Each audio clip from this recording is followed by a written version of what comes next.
All right, friends, we're going to get started in just a minute. I'm running a 60-second ad break, and when that ad break concludes, we'll begin our stream proper. I'm excited for tonight, a fine evening of finishing off a Lego set that's pretty much almost done anyway. I just didn't want to stay late on Thursday finishing it up. We'll finish that up.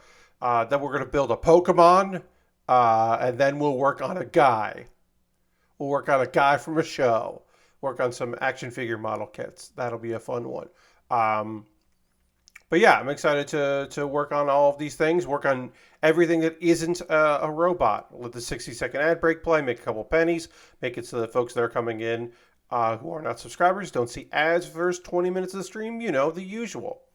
We're going to talk about anime. We're going to talk about wrestling. We're going to talk about the Day of the Devs and the Wholesome Direct 2023, and it's going to be a fun one.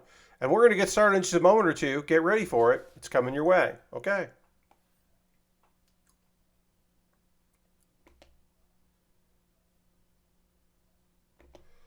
Hello and welcome to the Build with Bear Workshop. My name is Pat Bear. I'm here to build some model kits and a Lego set and to hang out with all of you. I'm throwing the Bear Cave, the Lego, the site, the Tier 2 blue emote in the chat. If you are currently a subscriber, you can reply with those emotes. If you're not yet a subscriber, or you'll never be one.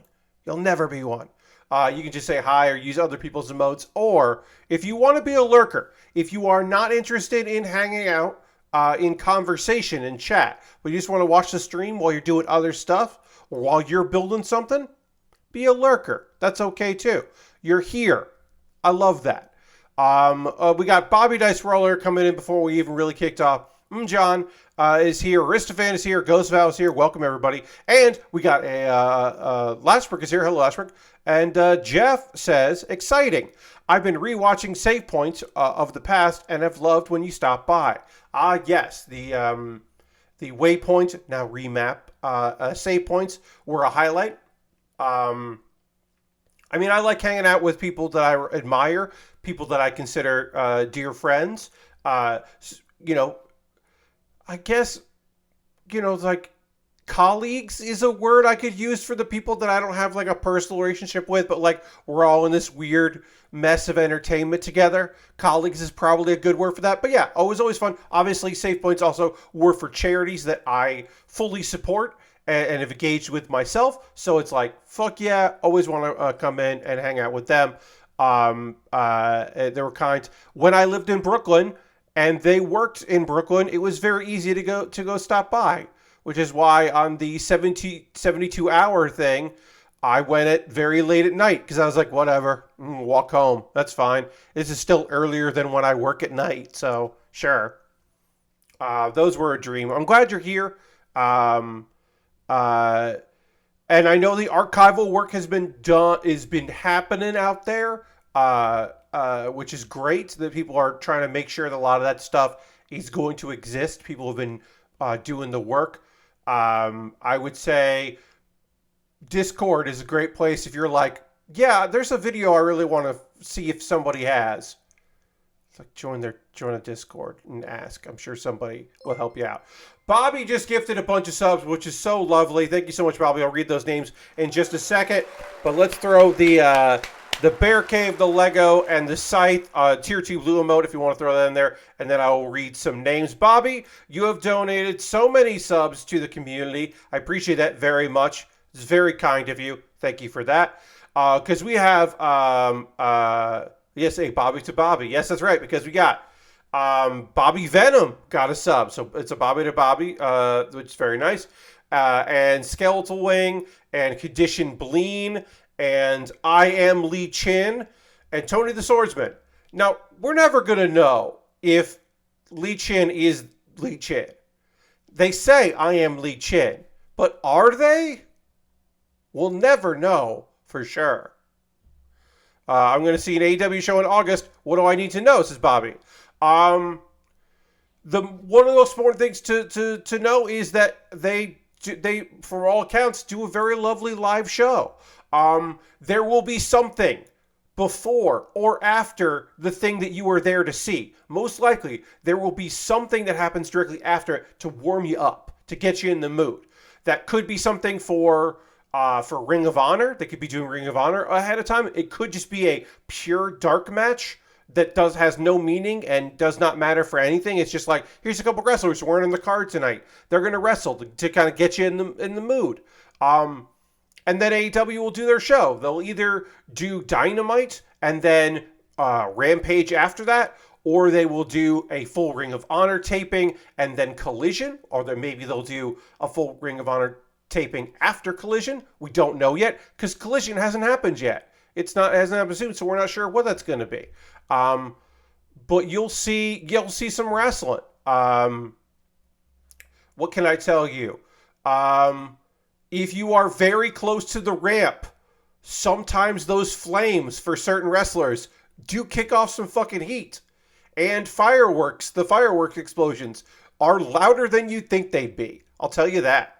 That's my general from just going to live wrestling. That's a general thing there. Depending on where you are, people might not sit down that are in front of you. That is my least favorite thing in wrestling. Is like, hey, entrances? Jon Moxley's coming in through the crowd? Yeah, get on your feet. See what's up.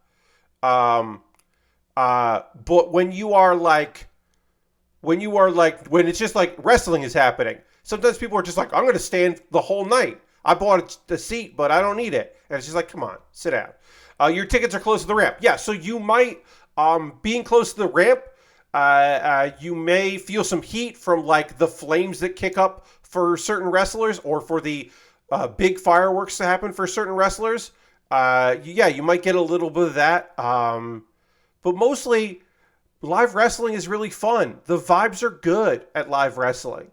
Even the weirdest companies have like crowds that love them. Like I've always said, like Impact Wrestling, TNA Wrestling has had some very high highs and a lot of low lows. But even the lowest lows, the diehards that lived in Florida and would go every week for their TV really loved Impact and tried their best to will it to be a good show.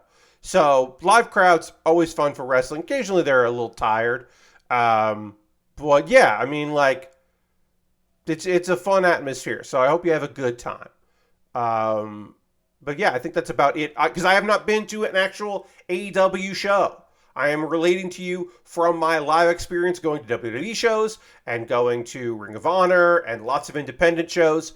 But I don't have actual experience with AEW because they're like, the closest they've been to me is like 2.5 hours from where I'm at.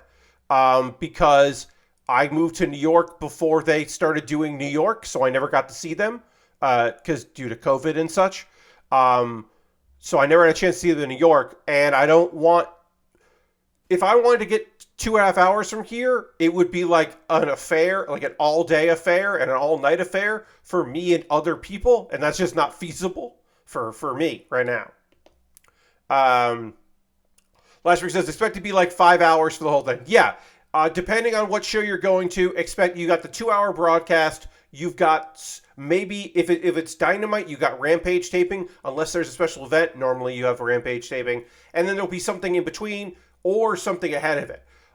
They do two tricks. If they've got like hot talent, they'll just immediately go in. They'll change the staging and immediately go into Rampage to try to keep the momentum. If they have if it's just like an off night, they might throw in a match in between or have like Kenny Omega come out to talk to the crowd or whatever. Kind of keep the momentum going. It's a Rampage taping. I think it's in Columbus. Oh, nice. Yeah. So you'll see some stuff before it. You might see some stuff after it. They'll try to keep you excited and keep the energy up, and you have a great time in August. That's awesome. All right, I'm going to reply to my tweet. We're going to the overhead here. We are finishing the Countach, the Lamborghini Countach, which I am trying to save without a silly accent. It's your favorite car. Nice, Jess. That's awesome. It's very blocky in a way that I really love. The choices they made of how to do the lights with all these weird, obviously not perfect, but oh yeah, these move. These whole segments move. They they had to work hard. The Lego engineers had to work hard to get this to look like the car. Unfortunately, the doors do not move, but that's fine. It's fine because they got the angles looking pretty damn good. I got 2 more stickers to put on here. I got to put stickers on right over here. So we'll put those on there on the hood. We'll get those 2 stickers on, and then we will continue to put a roof on this thing. We don't have a lot left on this kit, but we're going to finish this car, and then we're going to build a Pokemon. We're going to build Cinderace, who's a lovely, sporty, fun Pokemon. And that kit is a Bandai, like an entry grade style kit. There'll be some stickers, no tools required. We'll, of course, use some tools to help us out here and there. And then I think that's going to be, we might not get to Rengoku, but maybe we'll get to Rengoku from Demon Slayer. Well, thank you, Bobby. I appreciate that. It's very kind of you. All right, so I've replied retweeted my own tweet. See if we can get a few more friends here tonight. It's a Saturday. Cinderace is a great build, says Jeff. I did it with my son earlier this year. The Pokemon Quick line is fantastic. They really are. I've had a lot of fun doing those kind of kits. I think like as they've been getting into their entry grade line and their quick line, they've kind of streamlined, Bandai has, the stickers, because I think some of them, like the Common Rider, the stickers are annoying. Deku from My Hero Academia, those stickers are a little annoying. They're getting better.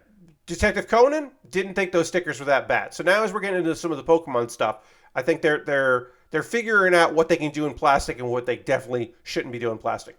The Rengoku kit has this, and it's gorgeous. This is unbelievable. It is very thin, rubberized plastic, and it does not have a lot of movement in it. It has a lot of movement visually, but its term of build, it does not. But this goddamn cape is unbelievably gorgeous. I don't know if I don't have a lot of room in my display here. I would have to take out, I guess I'd take out something. But depending on how Rengoku turns out, Rengoku might have to go on display because this cape is just, his cape usually looks like that anyway. Yes, but his cape is just gorgeous. Like this is just unbelievable looking. And I'm excited about that. It feels like they learned a lot from the many years of the Figurize line, which is great. You want to learn lessons while you are, designing things. So, well, we talked about some wrestling, so we should just kind of get through these really quick. The big things on wrestling came out of SmackDown last night that I want to talk about. And the number one thing I want to talk about is how WWE is doing a thing that, they're doing some stuff in the women's divisions. One of which I'm like, this obviously makes a lot of sense. I think this is a good call. And the other that I'm like, I'm not sure where they're going here. So let's do what I think is the good call. The NXT Women's Tag Team Champions, Isla and oh God, what's her name? Alba Fire, Isla Dawn. They got moved up. They're on SmackDown, so they're already on TV, but they've got the NXT titles. They have been challenged by Shayna Baszler and Ronda Rousey, who are the WWE Women's Tag Team Champions. And the tag team belts are going to be unified between those two tag teams. So there'll be unified belts. There'll be one belt, one set of belts, and they will be defended across all 3 brands, which was the original intention of those belts. And then NXT got their own women's tag belts. And that was at a point where they had a lot of that competition there. And it made sense. Unifying them, which I would hope would mean that by unifying them, you actually did see them doing programs in all 3 brands. Look, do I think that the Witch and the Dragon are going to win? No. I don't think that Alba and Isla are going to, in what I believe will be their first match on, SmackDown. I don't think they're going to win. Now, they're doing it the night before Money in the Bank in London. So it's the SmackDown before. I believe that SmackDown will be in the United Kingdom. I don't know for sure. If it's being taped next week, they're not winning. If it's being broadcast live from the United Kingdom, these two Scots could win those belts.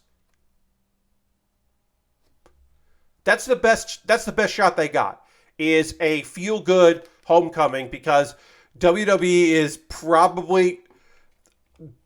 got a bunch of Brits and UK folks in matches, but I don't know if any of them are winning it. So, like, Butch is not winning Money in the Bank. Let's be real. I don't think Butch is going to win Money in the Bank. But he's in it. And it's like, oh, that's cool. And there'll be some other folks that are, like, in it to win it, but, like, they ain't winning. They're not necessarily winning. So the idea that maybe they would win, that would be great. But I don't know. Even though it involves Ronda Rousey, who sucks, that is unfortunately the good news. Because the weird news is WWE they have given Asuka a new belt. Asuka was the Raw Women's Champion, but she got drafted to SmackDown. She got drafted to SmackDown. Bianca Belair, who had the title, took the title to SmackDown from Raw. And Rhea Ripley was brought over to Raw with the SmackDown belt. And in the past, they did this, and they just had the champions swap belts and start new reigns, which is silly. So they didn't do that, which is good. Instead, they presented Asuka with a new title, which is cool. That new title is the WWE Women's Championship. Not the SmackDown belt, not the Raw belt, the Women's Championship. It's a new. It's got the white actual belt, which looks very good with the logo. It's got a lot of gold in it. I think it is a smart looking design. I'm not sure how this attaches on here, folks. So I'm gonna fiddle with this, because there's the roof of this is just these two. Oh, duh. Hey, you know why this didn't fit on right? Because I didn't do a step. That's why. Yes, I do remember the Intercontinental Championship main evented at WWE pay-per-view, so it could be Bret Hart versus the British Bulldog, because they wanted that moment. They fought to have that moment. And then, yeah, Bulldog was not in his best mind. So, what does this mean for Rhea Ripley? What are they going to name the SmackDown belt that is currently on Raw? My assumption is they're going to call it the Universal Championship, or this is the WWE Women's Championship. So the world title is another name. They could call it the World Champion. I don't know.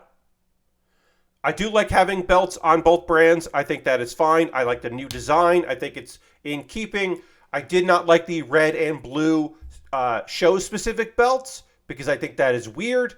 I do like this. I think that's interesting. The part that also sucks is Charlotte's back. And they literally made a joke of the fact that Charlotte wants a title shot. So we're going to see.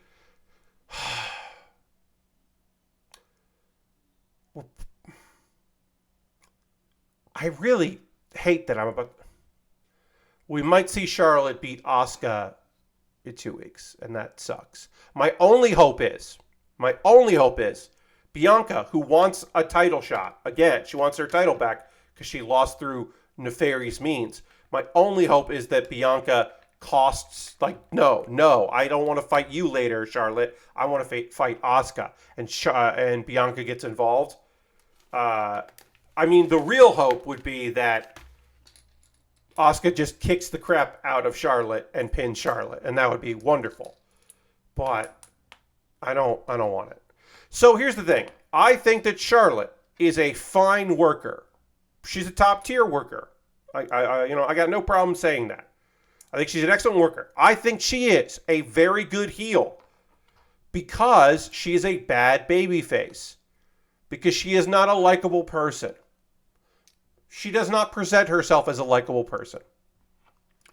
I'll say that. I don't know if she is unlikable in real life. She does not present herself as a person that you would root for and you could get behind. She is a natural heel.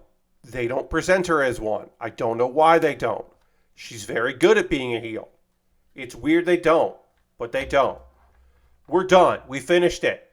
Countach is complete. We have built this kit. I got a bunch of extra pieces here, which is fine, but here's the Countach. It looks cool. I'm going to take a photo of it. Then we're going to build a bunny. I'm going to build a bunny Pokemon. So I'm going to get my camera, and by camera I mean my phone out. Take a photo of this, and then we'll move on to the next thing that we got to do. Nice car, right? I love it. Vroom vroom, cat out of me bum's car. Yeah. I think this turned out really well. I think this is a lovely looking vehicle. I like that you can, you got a driver in there, put the helmet on because they're driving. I think this is a cool looking car. All the decals or decals are nice. These printed hubcaps I think are great. Yeah. The Lamborghini Countach. It is a lovely looking vehicle. And this was sometimes, I will say this. We mentioned how there was like some red parts in this kit appeared orange in the manual, in the booklet, which is weird. And how the booklet wasn't as clear in some parts as I would have liked it to be. So that was kind of frustrating. There were some parts there that I was like, I don't understand what you want from me here. And that's odd. And also, just strange. But it was still a pleasure to build and nice to see. I love the idea of putting these stickers for the lights down here. And then you just flip that down there and then you can see them through the clear. That is a lovely choice. Yeah, this was a great Lego set to put together. Happy that I got to do it. All right, so who are we going to build next? We're going to build... There we go. So we get that. I can delete that. Cinderace. We're moving on to Cinderace. Let me get Cinderace out here. Again, this kit does not require tools, although we will use the X-Acto blade for the stickers because that makes my life easier. Pop that over there. But yeah, this kit does not believe that I am required to use any kind of tools to snap these parts out or to assemble them. So we will take advantage of that. Although, again, we do have some stickers down here for the face, and we will be using our X-Acto blade to apply those as best we can. But let's build the face with B1. So we'll do that. Tools optional. Yes, indeed. These kits are the quick builds are similar to the builds that you would do with what was I going to say? Similar to the entry grade kits, the EG kits. So pretty simple to put together. So that was Wrestle Talk. I think the new belt looks nice. Yeah. All right.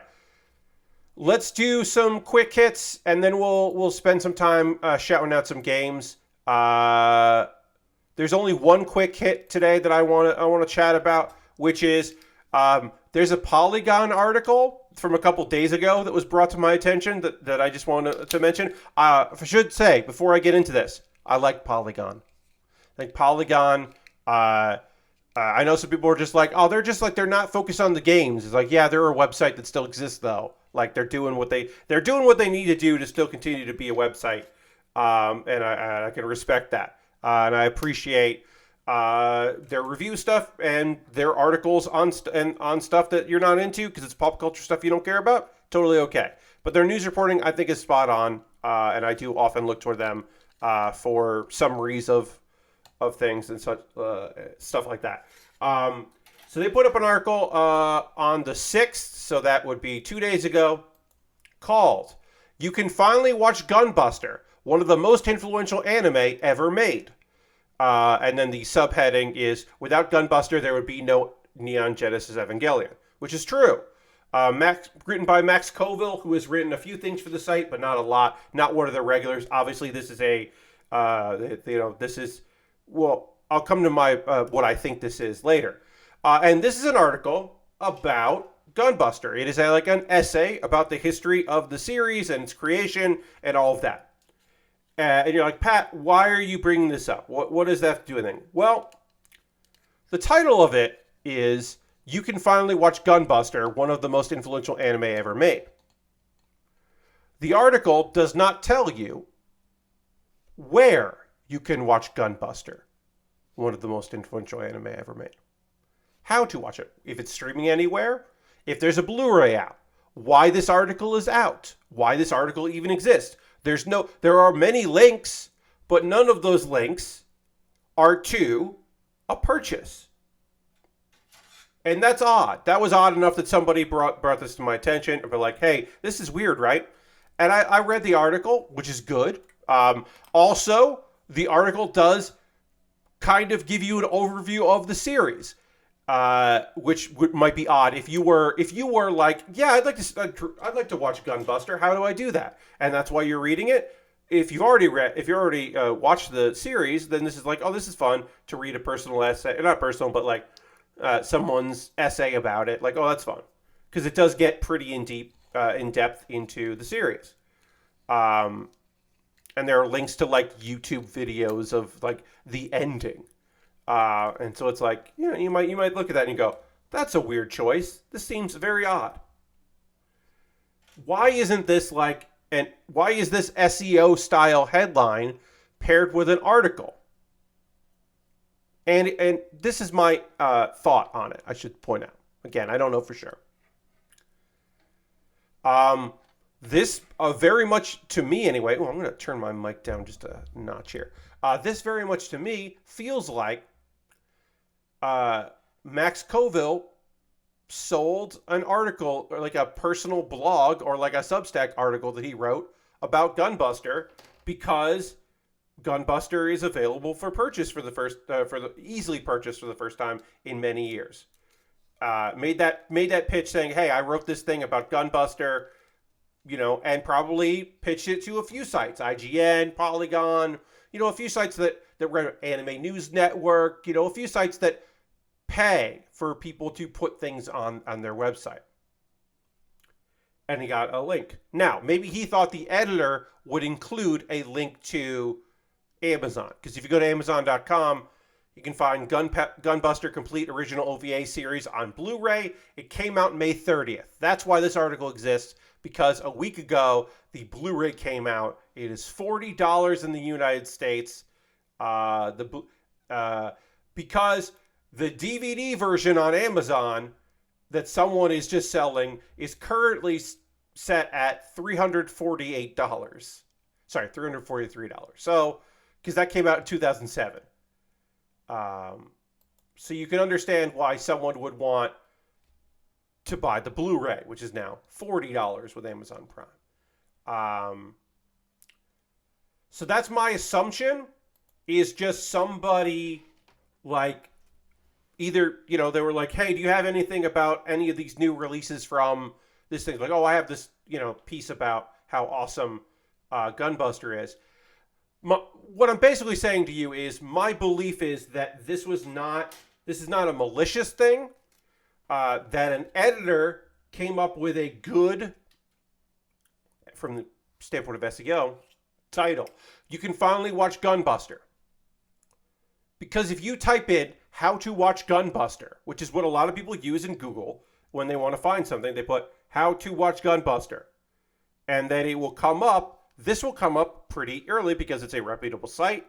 that gets a lot of views. It is a popular website, and the title of the article is "You Can Finally Watch Gunbuster," so it has "watch" in there and Gunbuster, but it is not how to stream or where to stream or decider. It is not doing that, where it is telling you, like, is linking you to a thing, which I think is interesting. Why are they doing that? I don't know. Sounds like it wasn't followed through the way it should have been. Yes, Jeff, it is frustrating. This comes down to an editor should have had a note at the top or the bottom saying, like, as of posting or whatever, when this article was posted, Gunbuster is available through on these websites, blah, blah, blah. And even if they had, like, a link that would, like, kick back and get them a little bit of money, an affiliate link or something, you think there would be there. And it is odd. It is an odd thing that is not there. But I don't think this was like a gotcha. This isn't a AI written piece because they were like, here's a list of articles we need. But I do think this is just like like a personal essay, a Substack thing that somebody just. And you know what? Good for you, Max. You made some money. Polygon for features, articles like this, pays pretty damn good. And there are not a lot of websites that pay at all, or that exist anymore to pay. So, congrats. But yeah, it is an odd article to. You know what? I'm going to check their Twitter. I wonder if they. Yeah, this is a freelance person. They have a news. Yeah, they have a Substack. Yep. Let's see. They left Twitter. So I was going to see if they had linked to that. I was going to see if they had linked to this article. Oh, they haven't fully. I don't know. Let me see. Let me just look. Let me just fucking look, everybody. Relax. Let's see if they have linked to this. They have not. I thought, because I was wondering, like, are they going to actually link to the pay, or to the page to buy it? So no, it does not appear they have. Gunbuster. Yes, does not include a link to how to buy it. But at least they seem enthused about it. I don't know. So do you know where you can watch it? I do. As I said, Amazon.com. You can buy the Blu-ray for $40. I believe it is a Discotech Media, so you can buy it from their site, I believe. I will do my due diligence. Let me see if Discotech is selling Gunbuster through if Discotech Media is selling Gunbuster. I believe they did this one. So you can't stream it anywhere. You can buy the Blu-ray on Amazon. I know that.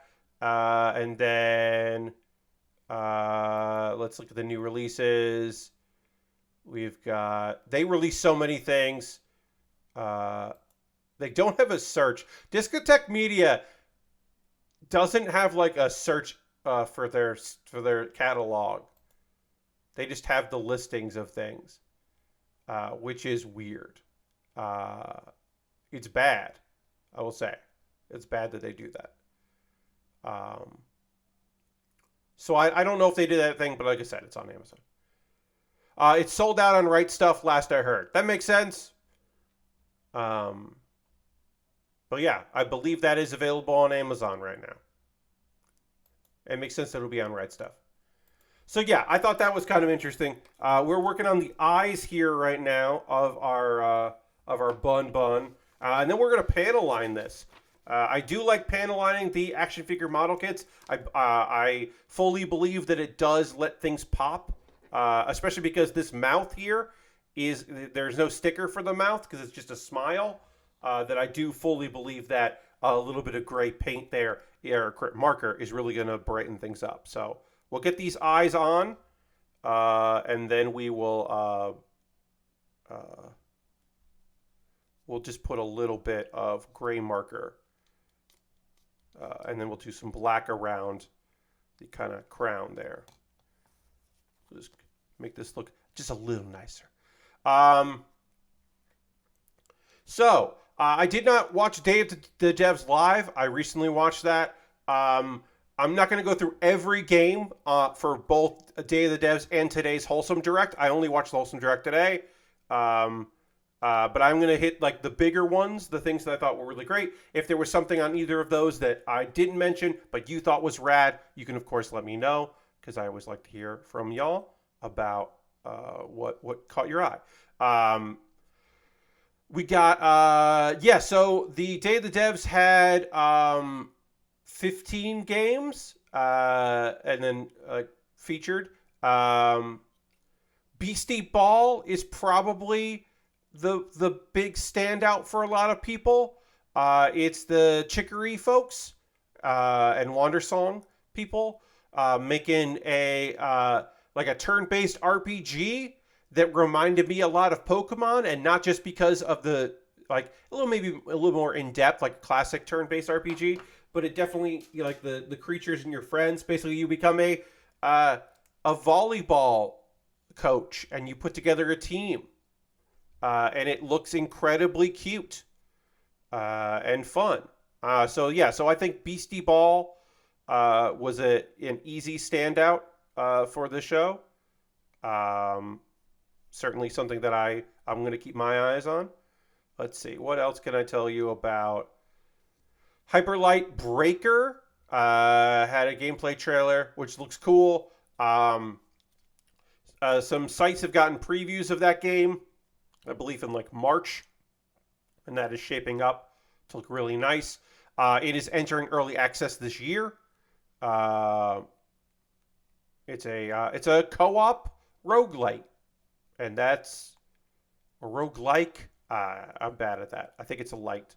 I think it is a light, but it is a co-op game and looks interesting. So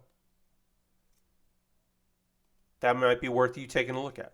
A lot of the stuff I'm going to be talking about here have demos on Steam. You can just find them. You can find the pages and take a look at them. By showcase, you can find those. So totally worth doing some investigation to try to find the thing that I'm talking about here, if what I'm talking about appeals to you. All right, I'm going to hit this with an eraser. I'm going to do around our crown here, and then we'll do the eraser. Let's see, other ones.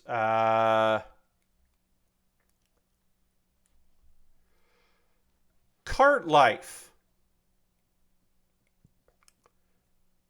it's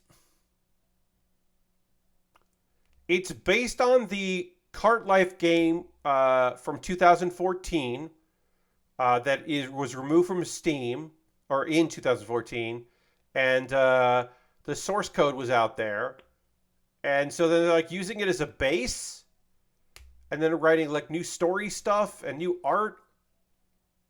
And it's weird. It's just weird that it exists. This new Cart Life is a weird passion project, and it's odd. I don't know. I'm kind of into it. I don't think I didn't play Cart Life, so I don't have a lot to say about that. But I don't know. This is an interesting idea to take that and see what's up. Hellskate is a it's like a Tony Hawk game. It's another Tony Hawk game where you're but it's like demons, and it's a roguelite.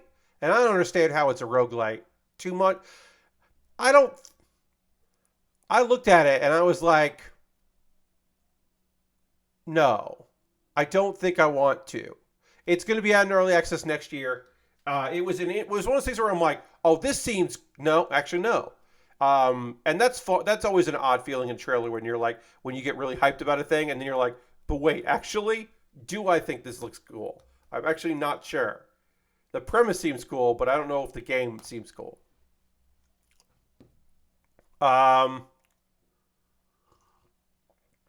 Hey, the name of this game fucking rules. Henry, half head. It's a sandbox game. The main character has half a head. Uh, and you have to do. The idea is to try to do quote unquote, normal things, but everything's kind of fucked up. Uh, it's pretty. It seems pretty neat. I don't know if I'm selling it well, but it seems pretty cool.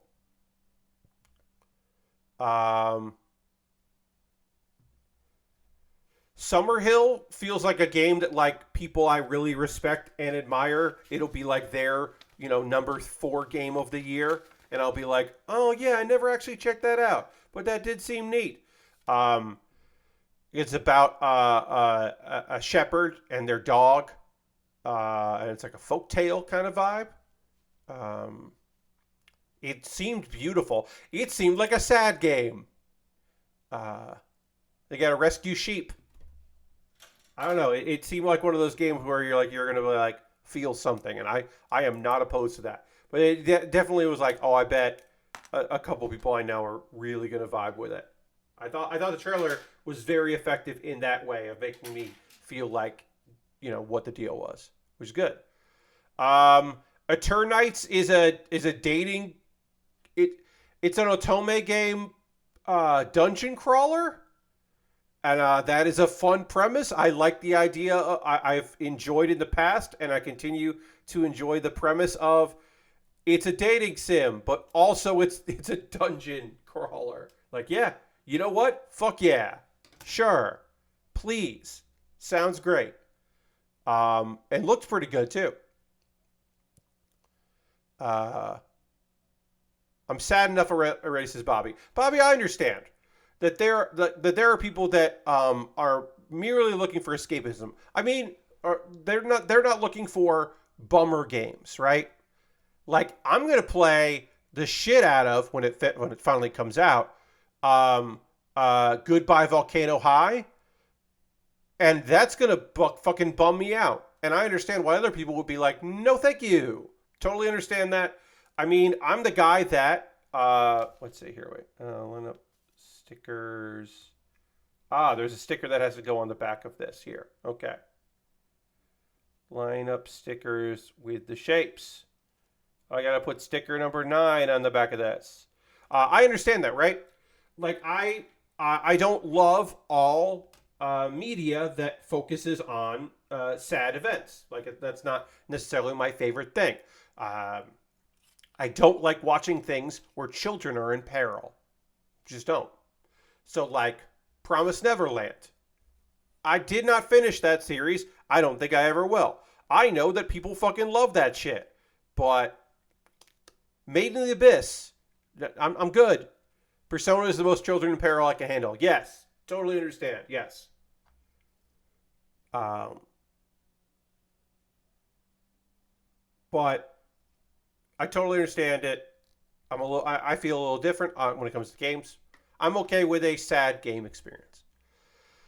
Uh, let's see. The art style for Mars First Logistics looks pretty cool. You got to build some shit, which seems fun. It's set on Mars, and you're building rovers to complete tasks. And that seems really fun. That's going to be in early access in a couple weeks. Salt Sea Chronicles. Nah, I didn't really like that one. I mean, I do like an adventure game on a boat is something that does sound appealing to me. The demo for Mars has been fun to see evolve over the past year or so. Nice, yeah. That was the one. That was a game that I certainly heard of, but I haven't like engaged with. I haven't like checked out. So that is something that I will certainly keep an eye on. Salt Sea Chronicles. I mean, I'm not. I haven't been into adventure games lately as I used to be. That is a genre that I have kind of fallen out of love with, but I really like the vibes of it. I like the art of it. And yeah, it seems nice. So that's nice to see.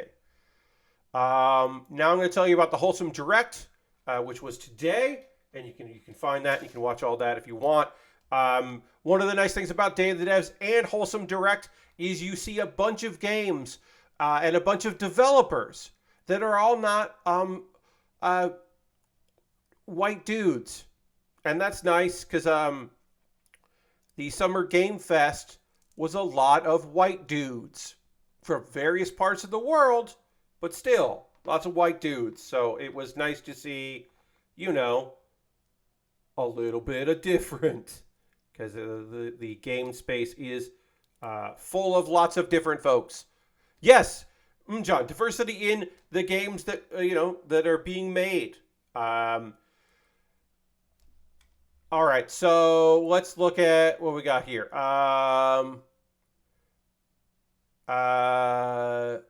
Again, I'm not going to go through all of these. Pico or Picoe.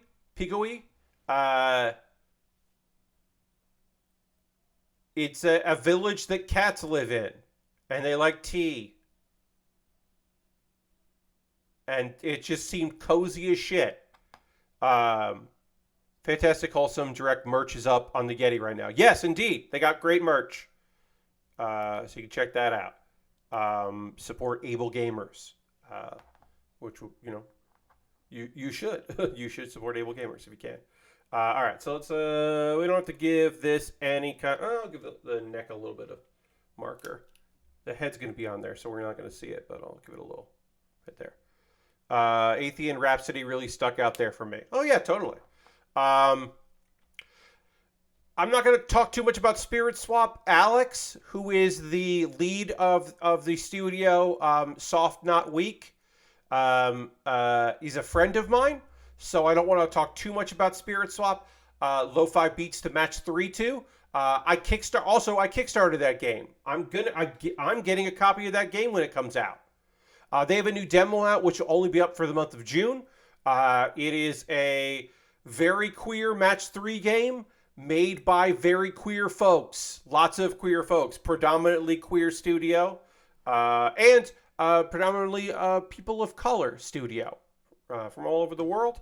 Fantastic group of folks who a couple of them I know personally, including my friend Alex, as I said, who is the studio head, because someone had to be the studio head. But yes, they're making a game, and it's a fun Match 3 game with some story and some characters and a lot of heart and good vibes.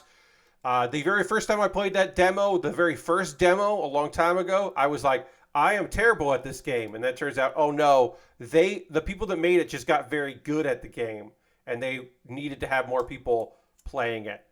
This demo is definitely more approachable than the first one, so, which is good.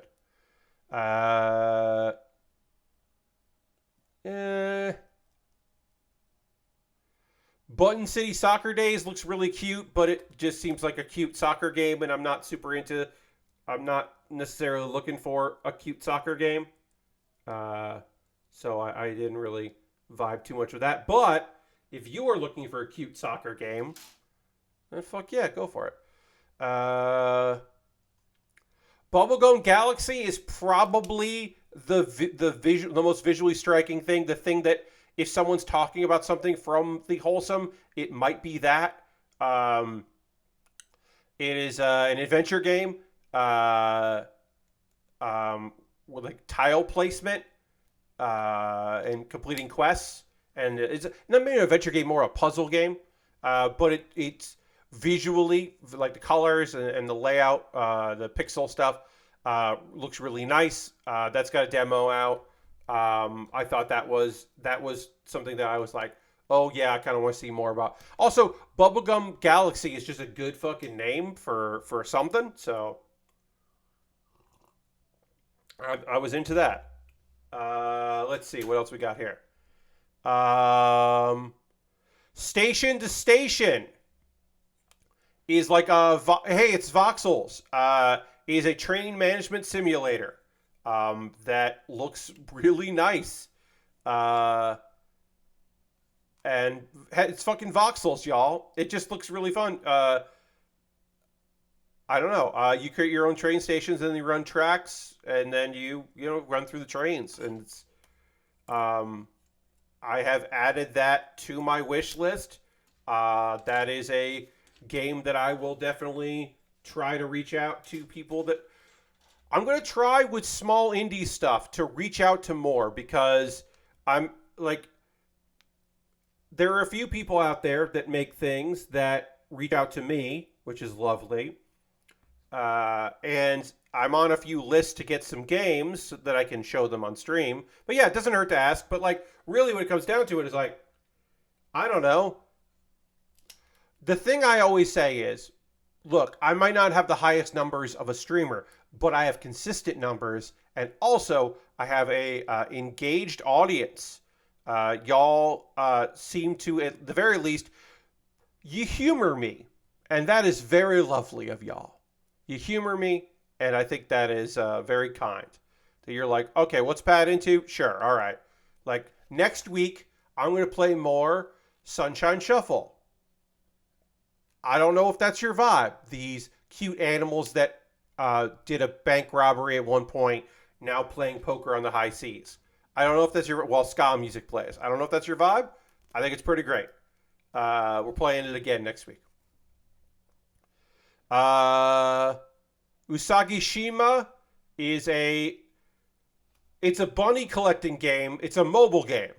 Of course, it's a mobile game. It feels a lot like those Neko collecting games, but it's bunnies. And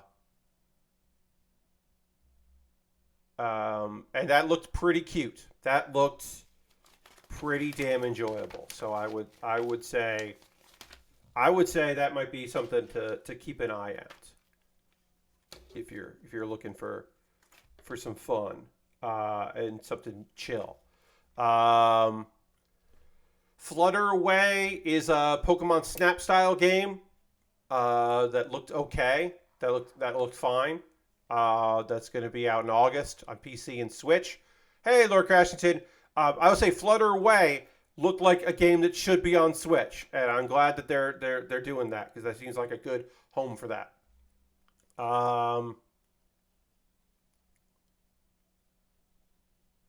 There's a farming and crafting game about frogs called Kamaru. Kamaru. A frog refuge. I can't remember how to say it. I watched the demo, but I don't remember how to say the name of it. And that seemed fun.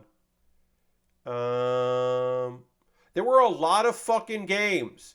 We got Henry Halfhead, as I said, from the previous one.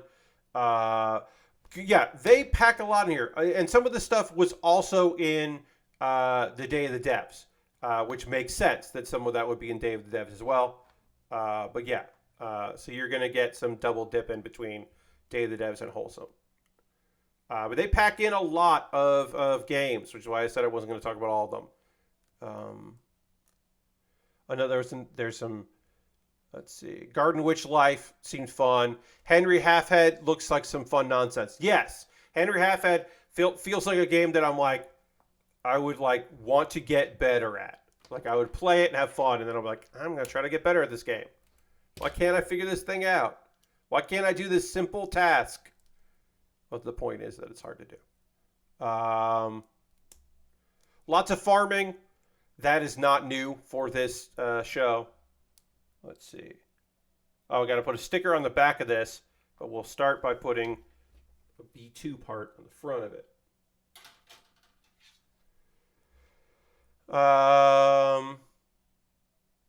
Let's see. What was the other ones? I'm looking through the big list to see what caught my eye. Hey, if you like your adventure games to have a fox as a main character, Kibu might be for you. But it's like a very chill one. It's a very chill adventure game starring a fox. WrestleQuest is demo now. Yes.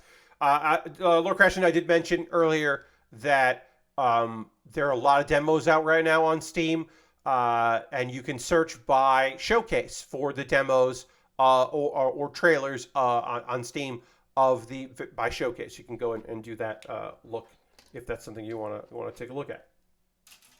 But yeah, there's a lot of demos out there for people to play. Let's see.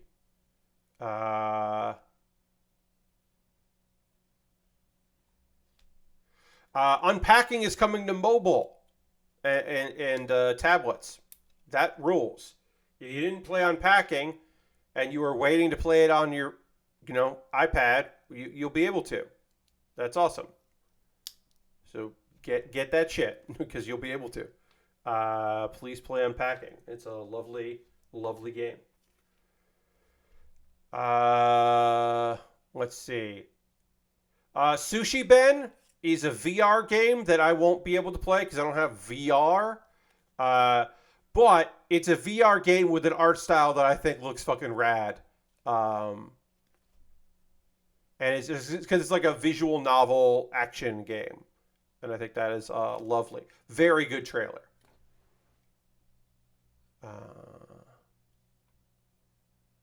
Tiny Bookshop looks like it might end up being sad. I don't know. I just got a vibe that I'm like, is this a sad game or not? But you just have a tiny bookstore, which is fun. And you're trying to interview people and figure out what kind of book they want or need. And I think that's fun. But I don't know. There was a little like, oh, this might actually be sad kind of vibe behind it. Another mobile cat cafe mobile game called Campfire Cat Cafe. I found that I don't like those. They get a little too frantic for my liking. Some people love that shit. It's their bread and butter. Me, I'm not super into it. I'd like to be more into it, but I'm just not. I don't know. This kit is coming together nice, which is why I mentioned the Rengoku, because I knew that this would not be a long, arduous build. It is just coming together pretty great. I think we'll add a little bit of marker here where these two parts meet, just to give it a little definition here. Calico was a very good cat cafe game once I completely abandoned the cafe and just enjoyed the goofy little guys. Yes, sometimes the running the cafe part takes away from the looking at all the cute animals part, which is like, for me, why I'm there. So it's just like, I don't know. Again, I liked a lot of them. I don't like every one of them, is what I'll say with that. All right, so we got that there. Should we do this part? Yeah, I guess we could do this here. Oh, yeah, the Capybara in a Hot Tub game. That game was very fun. That game did not have a lot going on, but what was going on was very good. So I think that trade-off was fine. Eventually I was like, yeah, I get it, but it was still a good time to play. Those were still good vibes. And then we'll end with Go-Go Town. It's an Animal Crossing-like game. And you can get a sneak peek of it, which is the demo. But yeah. And there was like a bunch of shit really quickly lasted. Y'all, Toby Fox is doing new music for a old ass anime style farming game. Like 90s anime. Hello, says 40. Hope everyone's doing a great day and night. Yeah, I'm having a good time. Thank you, 40. Thanks for being here. We're working on Cinderace, the Pokemon. And we were talking about, we're just wrapping up the Wholesome Direct, which just happened today. Yeah, Fields of Mysteria. Fields of Mysteria has an art style that looks like some Sailor Moonish, Ranma, that 90s style. And again, has there's some romance and stuff, and it has music from Toby Fox, which that sounds fucking rad. I don't know. There's a lot about that. I was just like, This sounds pretty fucking cool. If you ask me, this might be pretty rad. Um, yeah, that seemed awesome. So, uh, again, Wholesome Direct had a lot.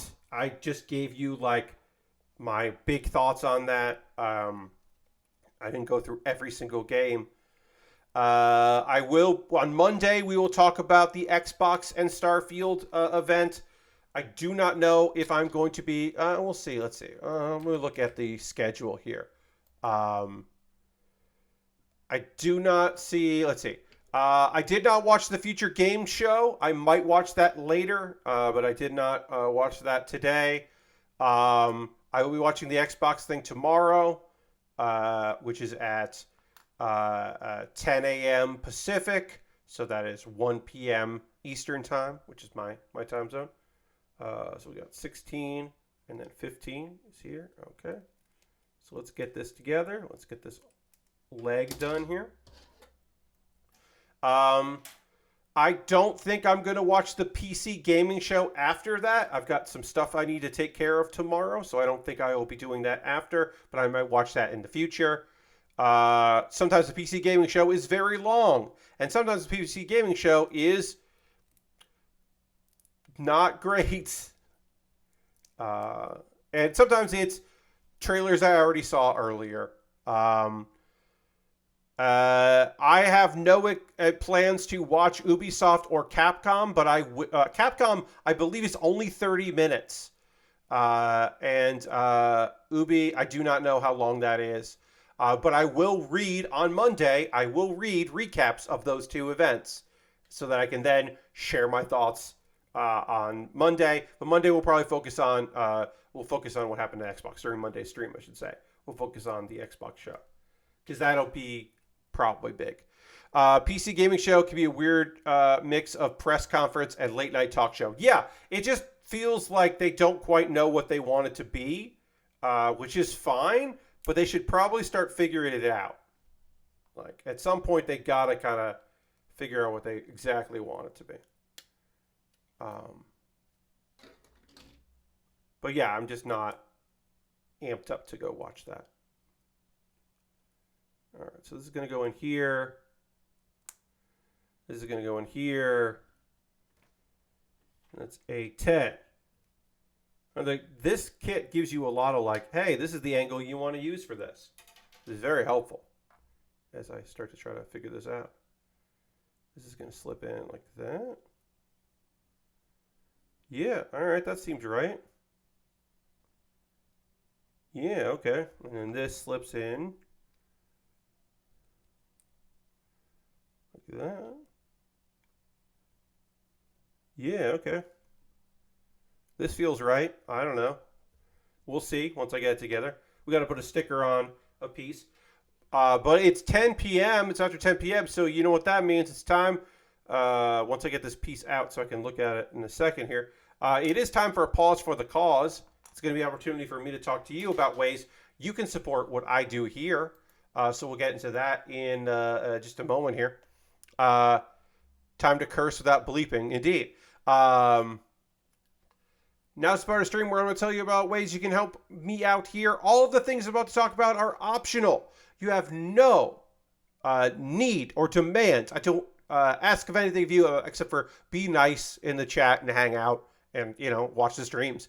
But if you wanted to help me out, I'm going to tell you about various ways you could do that. First and foremost, you can help me out by subscribing. If you're currently a subscriber, you can throw the Bear Cave, the Lego, the Scythe. If you're a Tier 2 subscriber, you get the blue emote, me as a Super Saiyan God, Super Saiyan Blue. Throw those in chat. Let the people know. Being a subscriber is the easiest way to support what I do here because you're already on Twitch right now, and you probably have a credit card attached to it, your PayPal attached to it. And you get cool emotes. You don't see ads, which is the number one thing the number 1 and 2 things people don't like about Twitch are ads and the platform itself. But it is a problem. So maybe you want to help me out by becoming a subscriber. I get some money out of that. You could use that with Cash Money. You could use your Prime Gaming token if you have Amazon Prime.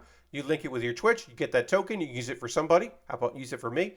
You could also, if you wanted to, gift a sub. If you're already a subscriber, and will only see embedded ads less than 3% of the screen. Yeah. If you want to gift a sub like Bobby did today, you could gift a sub to somebody in the community. That would be rad. That would be lovely of you. You could go ahead and do that. You don't have to, but you could. Bits and coins are also always appreciated. You could join Harold in the top of that leaderboard. That's another way to support what I do here. And that's all the ways through Twitch, but there are other ways, and I'm going to talk about them now. I'm going to link you some links. If you're watching this later on YouTube, what's up, YouTube? You can find those in the show description. If you're watching this later on the VOD, just open up chat, and you'll see them right along.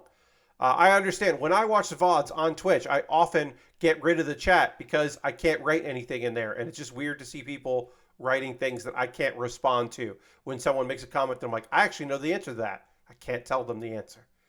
That might just be me, but that's how I feel about it. I have a Patreon, patreon.com/PatBear.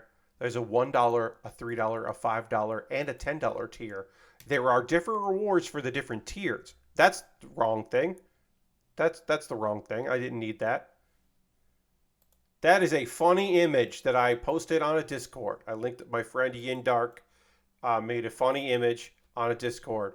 You can look at that too. It's a wrestling joke. It's a wrestling / video game joke. It's the crosshairs. If you want to click on that tweet from Yin Dark, it's pretty okay. But anyway, I got a Patreon. Join that Patreon. That's not embarrassing. It's just weird. I'm not embarrassed by that. Also, I could go in and delete that post, but I'm not going to. I have a YouTube channel at youtube.com/PatBear. Watch my videos over there. I get money from ad cents. So if you watch my videos, it does help me out. And also, you could become a member over there. And for $2 a month, you could do that. Help me out. You get my Wednesday videos on Tuesday. You would have been able to see on Tuesday one of my best videos that I've put out this year, I think. The ad read, which is just like, I don't know, I think it's the best one of Barely Rehearsed that I've done. And you could have seen that on Tuesday instead of waiting until Wednesday, like everybody else. Let's see. We got that. Other ways to support me. Those are all monthly ways. But what about a one-time? You could do that through PayPal or Stream Elements or Coffee. And everything I make through direct donations through YouTube, which includes AdSense, as I said, through Patreon or through Twitch, all goes into a fund, and I buy model kits with that. IGN, they have a store. They had some model kits for sale. That's where I got this kit and the Rengoku that I'll be starting when this kit is done. I got those kits for a pretty good price, with shipping, which was really nice to see. But I bought these kits with the money I got from subscribers of various fields or donations, which is really, really awesome. So thank you very much for that. This is the reason I'm able to do this. Let's see. Now, I have got a backlog of stuff that I'd be happy to build that I'll be working on in the future. But if you'd like to jump that queue, if you want to decide what I build next, the best way to do that is to buy something off my Amazon wish list. I've got a bunch of stuff on there. I've got inexpensive Lego sets. I've got inexpensive model kits. I've got expensive Lego sets. I've got expensive model kits. There's a plastic puzzle of the Granddaddy Gundam that I bet would be shitty to put together. But I got that in there. I got a bunch of different things. Some kits that are actually reasonably priced, which is always nice to see. I'll make a dedicated YouTube video about the thing that you have purchased for me to build, and it'll jump the queue and become the next thing I build, because that's the least I could do for someone that is buying something cool for me to work on. See if there's something there you'd love to see me build on stream that you'd be interested. My birthday's on the 23rd of this month, so consider it a birthday present. That is another way to support what I do. Let's see. That is the wish list. And then I have alternatives. I have a smaller wish list on Throne because it is nice to have alternatives to Amazon. Just nice to be out there with an alternative. So you can go to Throne, or you could go to USA Gundam Store, buy a gift card, send me a DM or a whisper here on Twitch, or a DM on Twitter, as I should say, with that gift card code that you get in your email, and I'll buy something for US Gundam Store. It is nice to have alternatives, even if almost everyone, no one has ever bought anything for me from Throne. And I've only had like 2 times where people have bought stuff or bought a gift card to USA Gundam Store. But I like having alternatives to Amazon. It is nice to have an alternative, but that is where almost exclusively all of my stuff that I have built on stream has come from. Excuse me. And then also there's a weird category of like friends of mine being like, I bought a bunch of Lego because of the pandemic, and I don't want this Lego in my house anymore. Do you want this Lego? That's like 3 times that's happened in my life. It was pretty great every time that happened. Let's see. So that's all the ways there. If you want to support me for free, join my Discord. I did get my name at Discord. My username across all Discords is now going to be my name, Pat Bear, which I'm very happy about. I was afraid someone was going to snipe that name, but luckily no one did, because that would have been a bummer. A couple of video links for you to check out. Hey, check out this week's Pat Bear's Anime Club. It is about 4 cute shows that are out this season. This season has a lot of action, a lot of sadness, but it also has some very cute shows. And I talked about 4 of them. And then after I shot the video, I was like, damn, there's a show I should have talked about that I didn't. So I mentioned it in the description. And then Barely Rehearsed, I already teased this as being, I already teased this as being like the best one I've done this year. How Barely Rehearsed works, if you're unfamiliar, is I write a piece of comedy and then I practice it several times and then record it. It's no improv. It is none of it's off the cuff. It is all stuff that I'm working on, and I promise that at the very least it is barely rehearsed. And this one, the ad read, is a podcaster making an ad read and reading off a bunch of side effects, and it is a funny list sketch that I think turned out pretty great. So check that out. I think you'll like it. I at least enjoyed it making it. All right, so we've got some anime to talk about. I have to drink some water, and then let's continue working on Cinderace here. We'll probably complete Cinderace in the next 45 minutes or so. But first, I do need to drink some water, so I'm going to do that right now, and we'll dramatically transition back to the overhead. Here we go.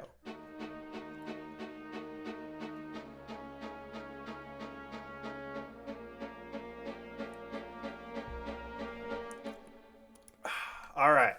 Well, now let's talk about some anime, and I'm going to get this sticker situation put on here. We got 4 stickers left. We're going to apply one of them right now. This is sticker 5. My love story with Yamada-kun at level 999. This is episode 11 of 13. Things are still not necessarily moving in the direction we'd like to see, which is getting Akane and Yamada to admit their feelings and just start dating. We are not there yet. We are, however, interacting with a bunch of different characters and trying to figure some shit out. Momo, the friend that is not a gamer, the only non-gamer in this show, comes visit Akane, who's recovering from illness, and is convinced that Yamada is in love with Akane. She is convinced. She's like, nope, Yamada, his behaviors, how he talks to you, this dude is definitely into you. A love connection is happening here. Akane plays more of the video game that the MMO they all mean there, and Tsubaki, who is the Yamada's childhood friend, who we know has a crush on Yamada but waited too long to approach him. They hang out. And they're trying to like work together on this boss and maybe like become more friends or friendlier. Tsubaki is like, I joined FOS for a selfish reason. She doesn't say what that is, but we can pretty much guess she joined so that she could spend more time with Yamada and maybe, see what's up. Akane calls Yamada, so they're on the phone in this episode asking for hints about the boss. And Akane says a real cute thing to Yamada, like just like a lovely cute thing. She's just like, uh, she's like, I enjoyed hearing your voice, and then she hung up. She was like, then she hung up because she got embarrassed, but she was just like, hey, I like hearing you. I like hearing what your voice. And it's just like, I don't know. It was just real cute. It was just a real cute moment in this series of lots of cute moments. Okay, so this needs to go like this. And then this is going to go like this. I'm not sure how these ankles work. There we go. Because this is like fur, but it looks like it's supposed to be a handkerchief. You know what I mean? Because this is a sporty bunny. Great. Okay, and then we'll build a foot. It's just really cute moment. Um, then we see Momo again because Akane is still hung up on her ex-boyfriend. Like all of this starts because she got dumped. She got into the game to hang out with her ex-boyfriend or to hang out with her boyfriend at the time, and then he dumped her, and she's just kind of still she feels like she hasn't really actually gotten over him. And then they get a bunch of random dudes show up, just some fucking dudes show up that Momo knows from a group date, and they suck. And then Eita, who is happens to be a waiter at the cafe. Eita, that Yamada's childhood friend, who is not interested in him, as far as we know, but is there to be a friend and also a knowledgeable gamer friend. We're gonna put the stickers here on the bottom of this foot, even though you'll never see that. We'll know that there should be some fun stickers on the bottom of this foot, so we're gonna do it again, even though no one will see these little stickers. Also, this is a great place to mess up a sticker. If you're gonna fuck up a sticker, if you're gonna mess it up, this is the spot to do it because you won't see them.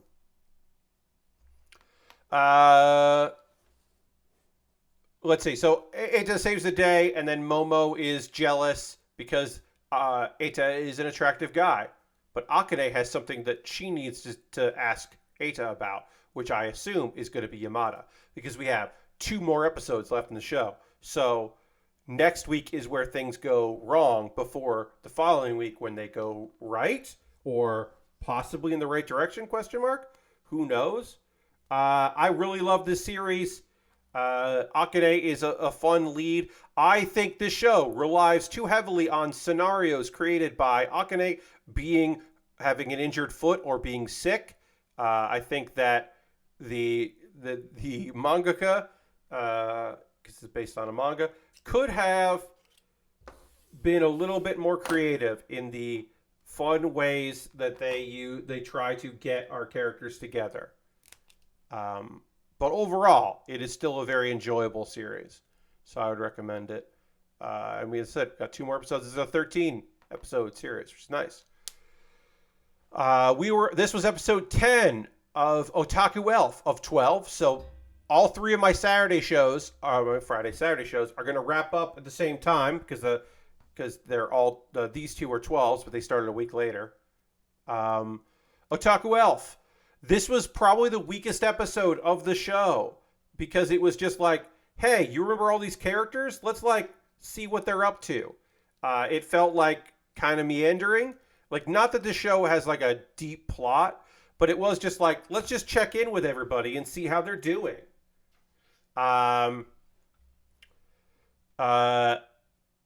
Elda wakes up, our main elf, wakes up every day at 10 a.m., She plays games. She tries to avoid people. She performs some shrine duties because she is there to work in the shrine as their goddess.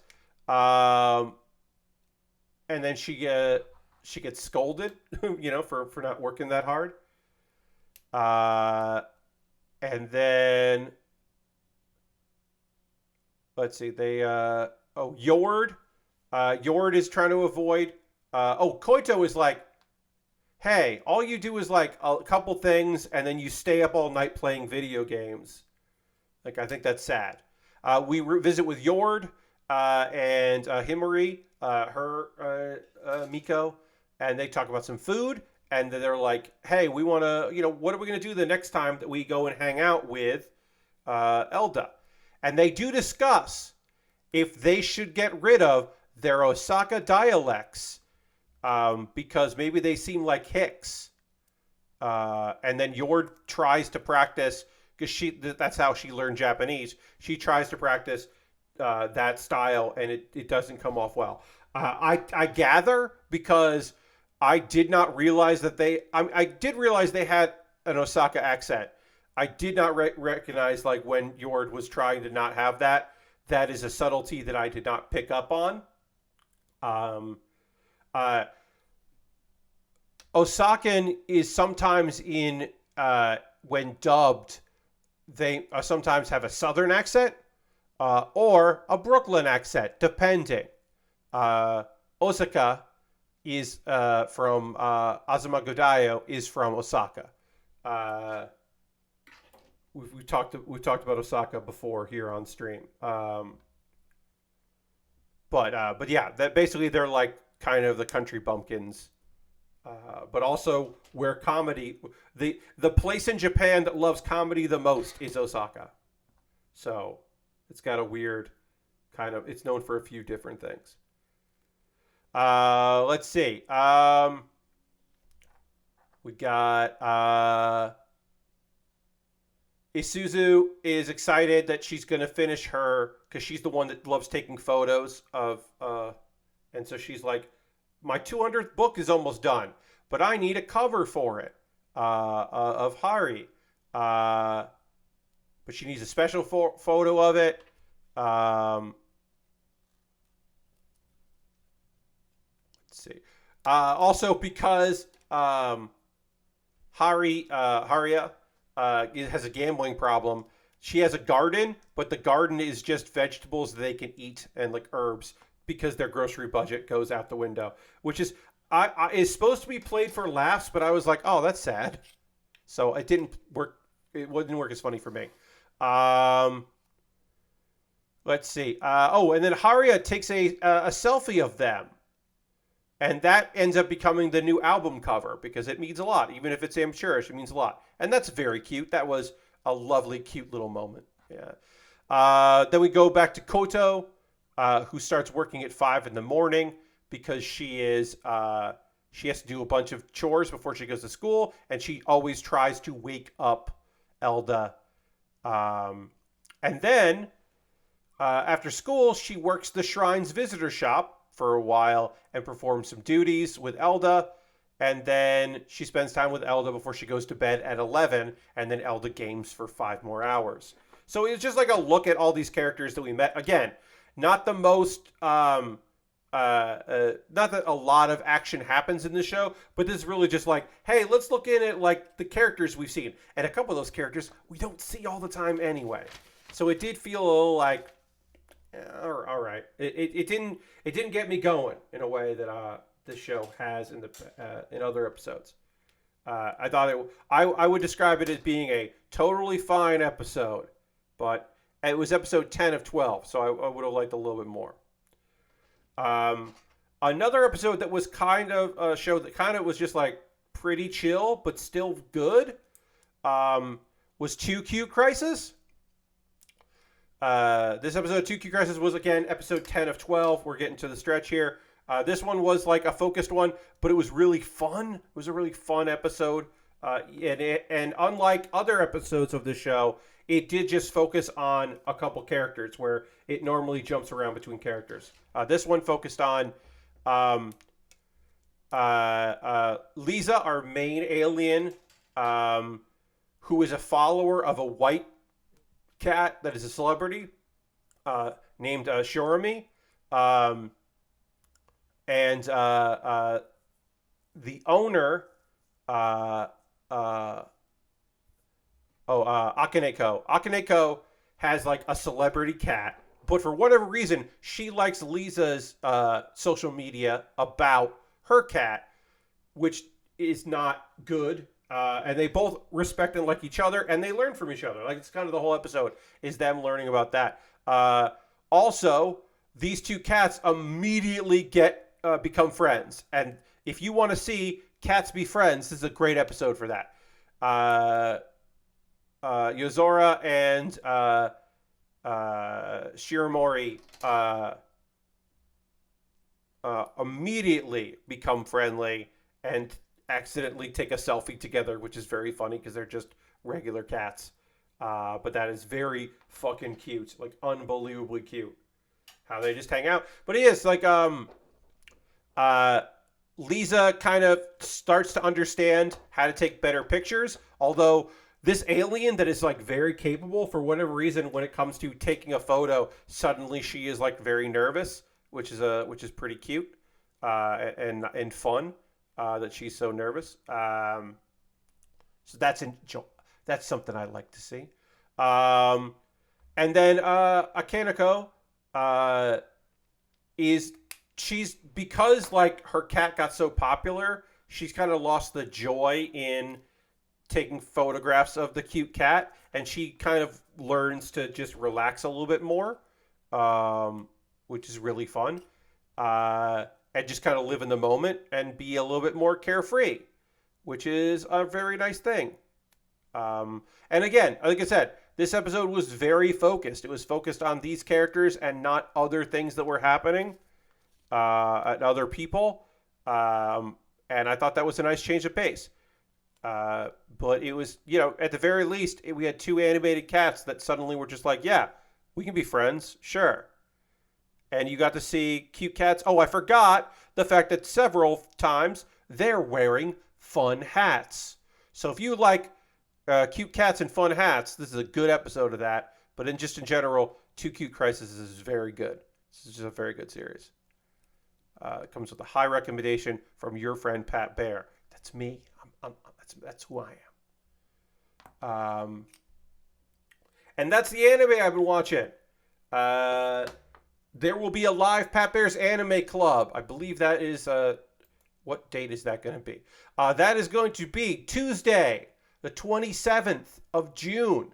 It'll be the summer wrap-up, was it spring wrap-up / summer preview? That's right. It was spring wrap-up / summer preview.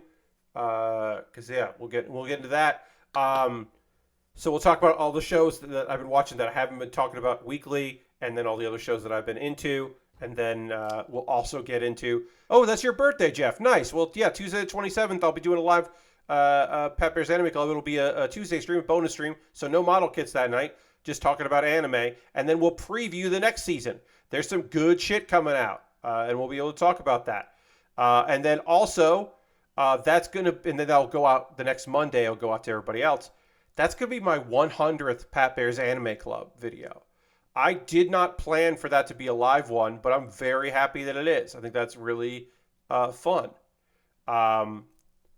It just worked out that way. The 100th will be one with viewers watching. So that's neat. I also know what my next Pat Bear's Anime Club video is going to be. That it won't be this coming Monday, but the following Monday. I'm going to double check, make sure my dates are right for that. Because I did one for that month, the 19th, and then the 3rd. Yes, so I do know what the next one's going to be. It is a recommendation of someone who was like, hey, can you do an update on a video you did before? Because some information has changed. And I was like, oh, that's a great idea. So I'll do that. I'm not going to say what that video is, but it should be a pretty quick one and a good update. So we are almost done with this. Now is the part of the stream where I want to hear from you. You playing any of these demos? I haven't played a single demo. I've downloaded a few of them, but I haven't played a single demo. You playing any of these Summer Game Fest demos? What video games you playing? You watching any TV? You see Spider-Man? No spoilers, of course. But if you saw, you saw the Spider-Man movie or something else, you watched a documentary you thought was great. I want to hear from you, chat. What are you watching right now? What are you into? What's got you psyched? I'll tell you. It's just fucking Diablo 4, buddy. It's just Diablo 4. I'm just playing lots of Diablo 4. My Necromancer is in the mid 20s right now. Or sorry. Yeah, no.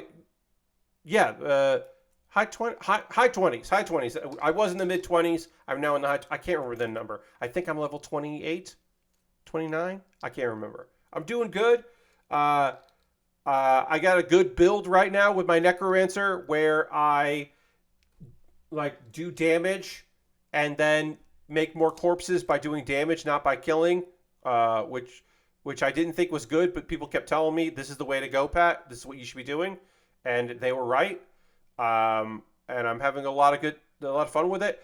There are too many side quests. I love it. There are too, I need to stop doing so many side quests and start doing more of the acts and moving on. But I am just so into the side quests even if they are repetitive, even if it's just like go into this, go over here, go to this dungeon, kill this many of these things. Hey, go into this house, going down to the basement. It's only one of like a couple different styles of basement. You got to kill this person. Decided to hang out to side with the demons, and you got to kill them. Or oh, this person was taken over by a demon. You got to kill them.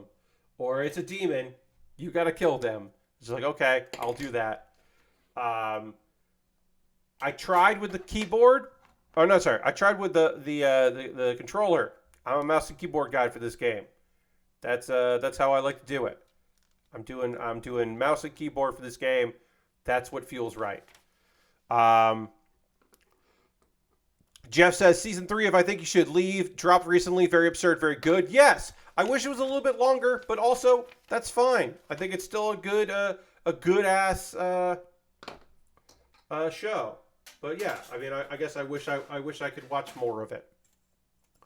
Lord Crasher says, I played Diablo 4, and I've gotten to the point where I need a guide since I've run into a boss that just wears my druid out. Yeah, sometimes it's a guide. It might be that you've got to respec and go a certain route to cheese it, or there's just a combination that you're just not hitting, or you got to grind for gear. I don't know. It could be a bunch of different things.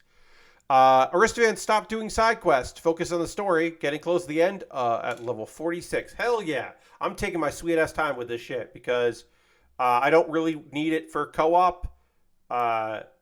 So I know I'm going to be running this shit for a very long time. So I'm just kind of savoring it as my big game.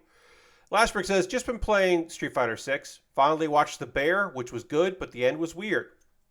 I have not seen The Bear. You'd think I would, but I haven't. But yeah, I'm glad you're enjoying Street Fighter. I enjoy watching people play Street Fighter. Loading Ready Run, who are a very fun collective, full of nice people, some of whom I am friends with, and I have been on their streams before. They're doing a thing. They haven't named the show, but they're doing some bonus streams with like Adam and Ben, who are more seasoned, and then some new people coming through who are less, which is really fun. They're working on a name for the series. Right now it's just bonus streams, but it has been fun to watch them, and also they've been playing in lobbies with viewers, which is very cool and neat. So I want to do like this, getting ready to kick. Oh, I can do. I'm kicking a fireball. This is a fun little scene that I've made here. That's cute. I think this is lovely.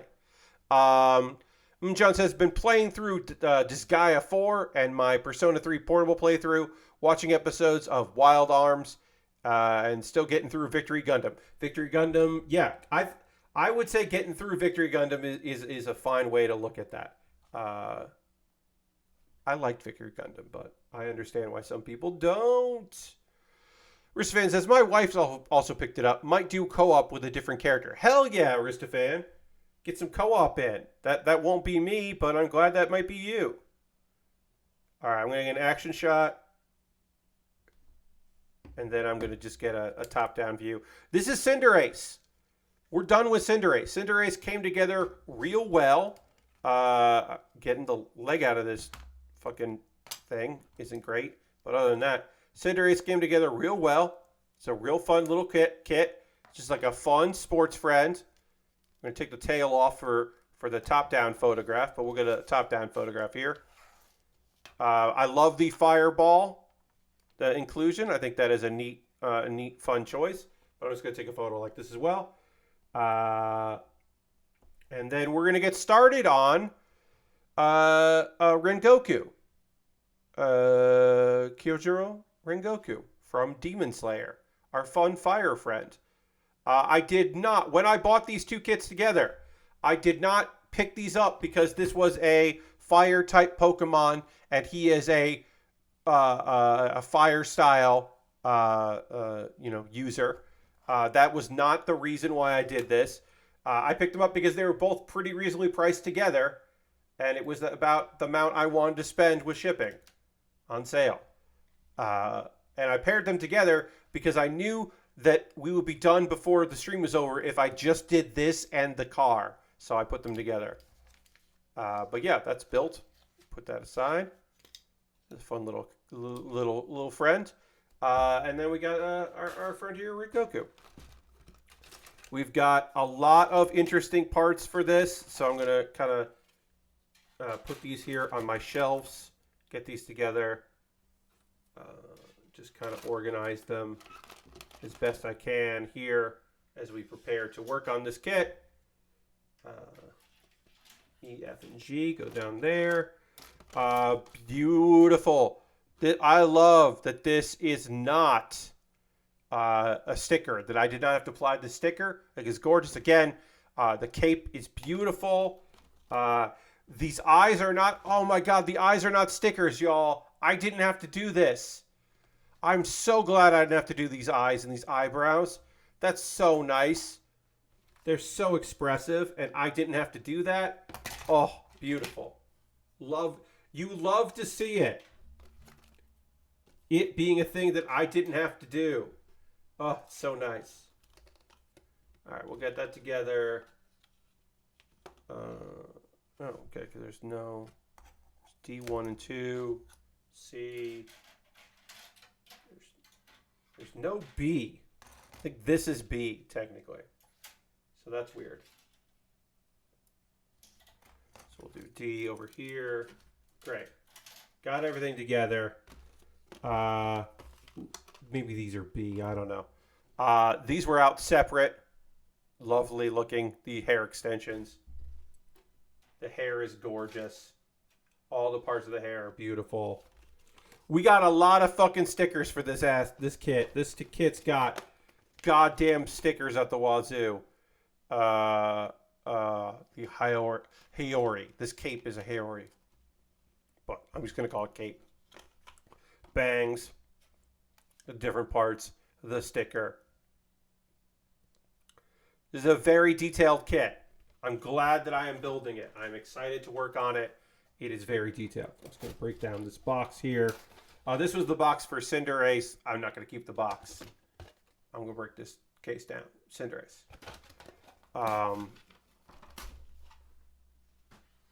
I think this is going to take all of next stream plus, but we'll get started tonight on it, because why not? But we'll get Rengoku started here.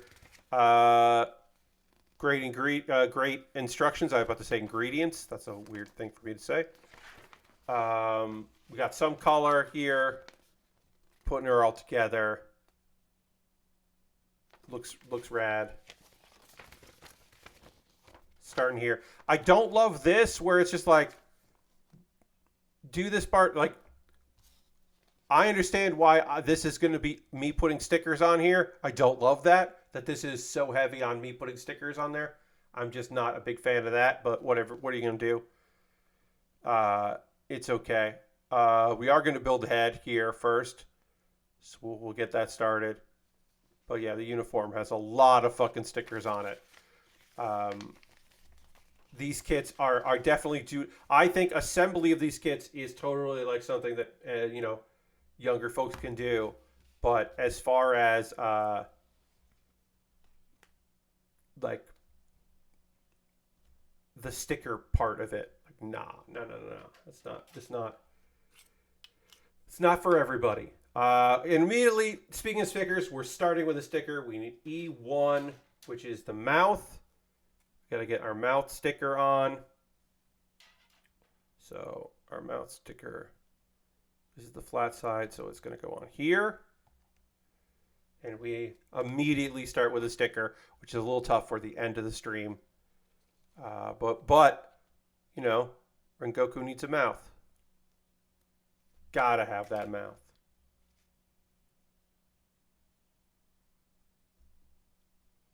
All right.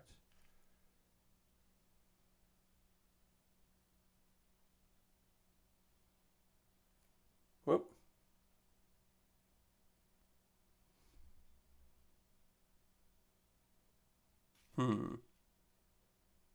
So this goes like that.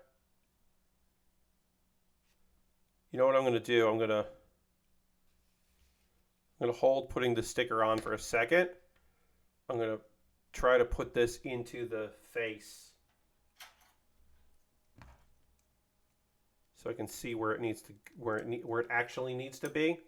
Like that might be helpful. This is going to go into D2. This might be a silly idea, but I think this might help me. What I don't want to do is put these parts together and then have the sticker be wrong.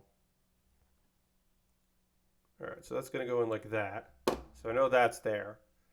And then this folds in, this pops in over here. So, okay, so...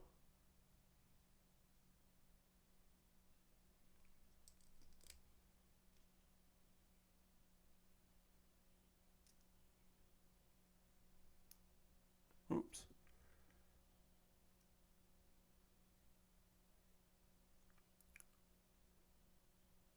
This sticker might not be super noticeable, but I think if it's just white there and not this color, it's going to look real weird. So I do want to apply it here. Of all the parts that I wish were a piece of plastic, a colored plastic and not a sticker, it is probably this one that I wish was a sticker or a plastic and not a sticker because. All right. I think that's right. Now I'm going to put the face on and we'll see. Nope, that's not right.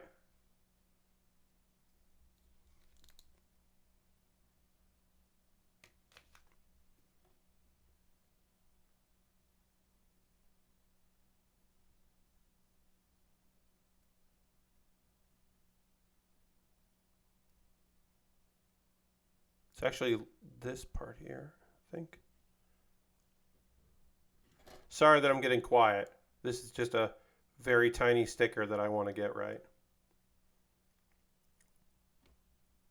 So I apologize that I'm getting a little quiet here. Okay. Now, let's see if that's right. That is great. Okay.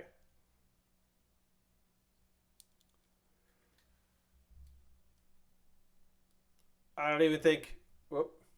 Come on. Autofocus. Autofocus.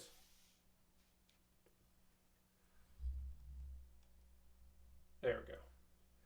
I don't even know if you can see that sticker, but.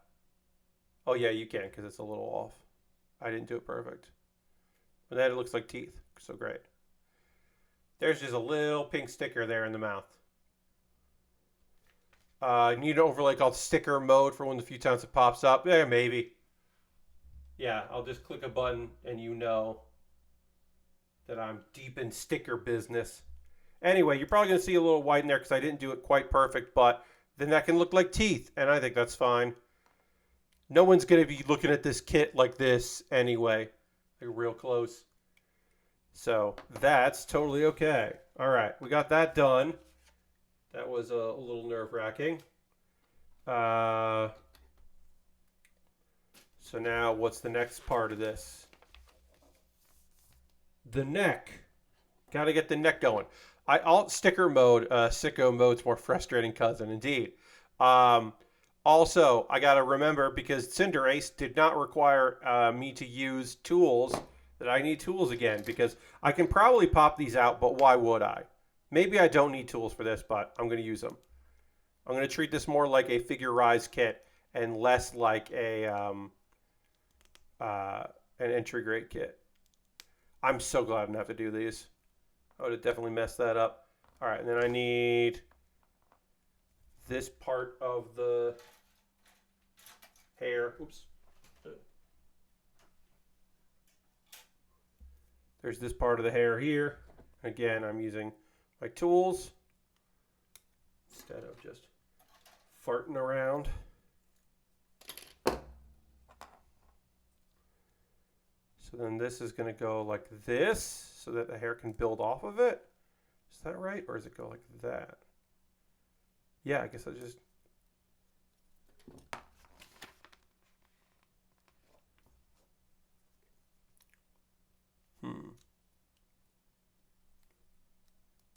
This does not fit in.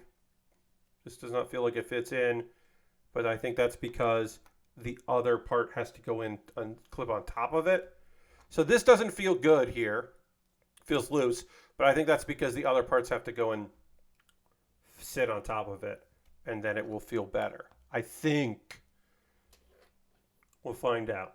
All right, so... Oh, wait.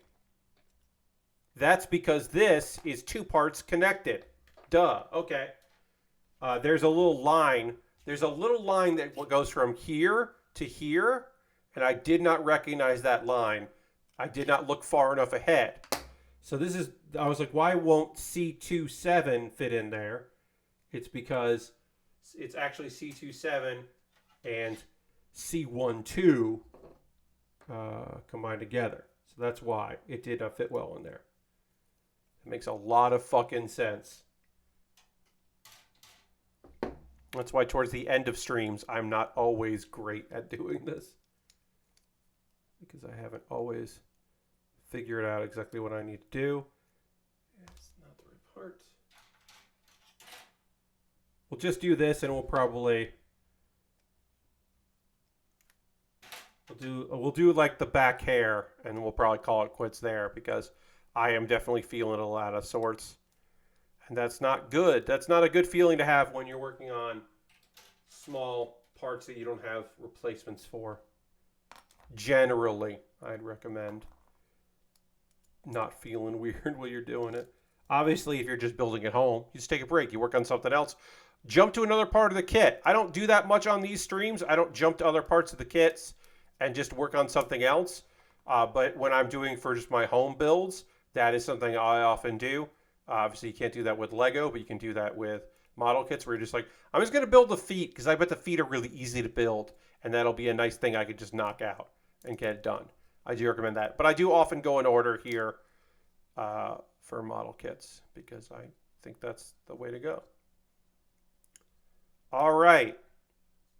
Doesn't have a forehead because that's a lot of parts. But we'll call that there. Rengoku's head is now partially built. I'm not even going to take a photo of this because it's so weird. It's such a weird thing to take a photo of right there. So we'll just get that started on Monday. We'll continue this kit here. Unchan was terrible at operation as a kid. You know what? It is a pretty good mullet. You're not wrong. It's a pretty great mullet except for the top of the head not being there. Unchan says, I got real anxiety if I'm trying to place small stickers or handle really tiny things that are hard to connect together. End up taking a 15-minute break afterwards. Yes, it's always good to take a break, my friends. I recommend it. So we're just going to put this in there. So yeah, we're not going to take a photo at the end of that. We'll just have our other photos that we took. Because we did finish the Lamborghini Countach, and we did completely build Cinderace. And then Kyojuro Rengoku, we're going to get real deep into working on for the next stream. So thanks everybody for joining me tonight. I hope you had a good time. I had a great time model kit building and hanging out with all of you. We are going to go on a raid. That is how we end every stream around here. We're going to go find somebody doing cool shit out there that we want to go spend a little bit of time with and support them. So please come along in this raid. Sometimes y'all don't, and that's okay. You don't have to. I do apologize. Occasionally I go on a raid and it's someone who's finishing up the stream. I try to figure that out ahead of time if they're wrapping up or not, so that we can go and actually hang out with someone that's for a while. And thank you, Jeff. You have a good night too. And also, I do promise that while I'm not always active in chat because I'm doing other things like starting to upload the archive and whatever. I am watching, so I do want to make sure that people know that that I am hanging out. Who do we want to go hang out with? Who's doing stuff right now? Let's go. We have not rated Matt Wiggins in a while. Matt is currently showing photos of his dog, and I don't know why. It says there might be too much Mass Effect Andromeda, so I think he's supposed to be playing Mass Effect Andromeda. But right now, there's photos of his dog, and so we want to get in on that action. So let's go raid Matt. He's only been streaming for an hour and a half, so he should be going for a while. Feel free to come along in this raid. Come back on Monday as I get real into Rengoku. It's going to be a fucking fun build. Thank you all so much for being here. I hope you have a great rest of your night, a great rest of your weekend. I'll see you on Monday. Have a good one. Goodbye, everybody. Goodbye, goodbye, goodbye, goodbye, goodbye, goodbye, goodbye, goodbye, goodbye.